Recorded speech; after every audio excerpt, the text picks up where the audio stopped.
Gerai, nerkime tiesiai prie esmės. Šiandien aptarkime tai, ką turbūt pastebi daugelis. Kodėl atrodo, kad skaitmeninis pasaulis, kuriuo tai pasikliaujame, tiesiog byra akise. Štai tokia mintis iš šaltinio, kurią, manau, atpažins daugelis. Ir tai nėra tik kažkoks nepribrėžtas jausmas. Tai ne pavieni sutrikimai, o panašu vis labiau plintanti problema, kuri veikia mus visus ir veikia kasdien. Tai va, visų pirma, tie kasdieniai nesklandumai. Visi tie smulkus ir netokie smulkus dalykai, kurie atrodo tapo neatsiejama mūsų skaitmeninės kasdienybės dalimi.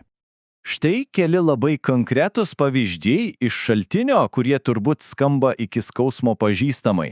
Nuolat stringanti iOS, Uber programėlėje tiesiog iš niekur dingstančios kelionės, YouTube vaizdo funkcijos, kurios ima ir užšąla. Visa tai neatsitiktinumai.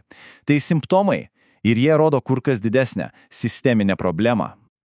Gerai, bet jeigu viskas taip blogai, gal yra kažkas, kas veikia gerai? Gal egzistuoja programos, kurios yra išimtis iš šios liūdnos taisyklės? Ir galbūt būtent jos gali atskleisti, kame slypi visa paslaptis? Ir pasirodo yra šaltinyje minimi keli tikri deimančiukai.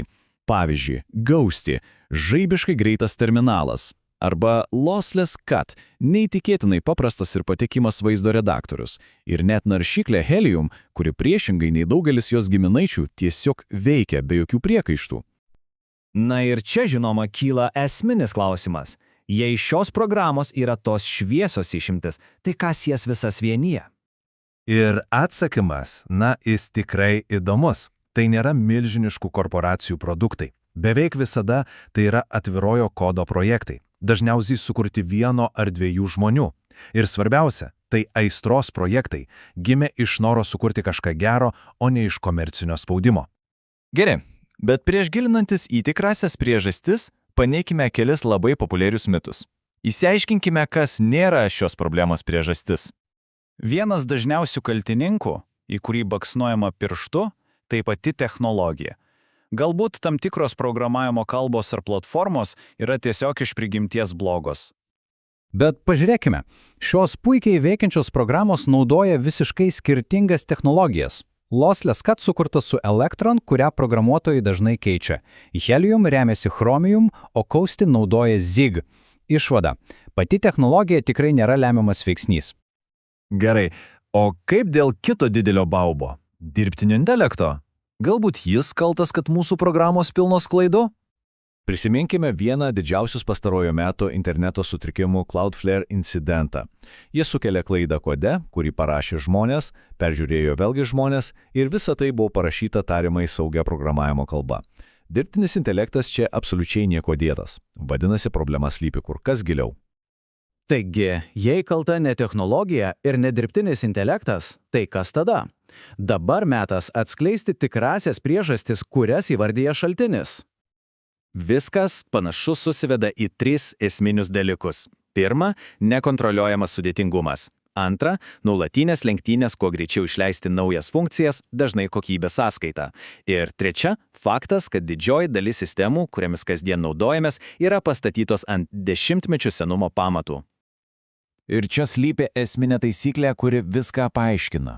Tai tarsi sniego gniūžtė. Su laiku programinė įranga ne tik auga.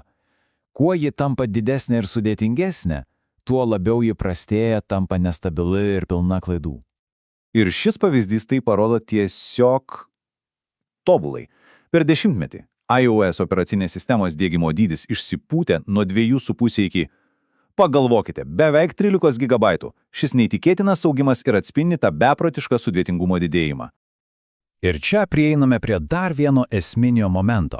Pamatai, ant kurių stovi visas mūsų skaitmeninis pasaulis, YouTube'as, Twitteris, iOS, buvo pakloti daugiau nei prieš 10-metį. Nuo tada ant jų buvo tik lipdomi nauji sluoksniai, kaupiant ne tik sudėtingumą, bet ir tai, ką programuotojai vadina techninė skola. Gerai, vaizdas nekoks, bet ar tai reiškia, kad viskas prarasta? Ar esame tiesiog pasmerkti naudotis vis prastesnę programinę įrangą? O gal visgi yra kokia nors išeitis? Pasirodo, išeičių yra. Užuot aklai likus su senais gigantais, galima ieškoti naujesnių, mažesnių alternatyvų. Esminis punktas – palaikyti nepriklausomus kūrėjus ir tos aistros projektus, kurie gimė iš noro sukurti kažką tikrai gero. Ir pabaigai, mintis iš šaltinio, kuri tiesą sakant verčia susimastyti. Problema yra labai gili ir sisteminė. Labai tikėtina, kad prieš pamatant šviesą tunelio gale susidursime su dar didesniais iššūkiais. Ką tai reiškia mūsų skaitmeniniai ateičiai? Tai klausimas, kurį verta savo užduoti.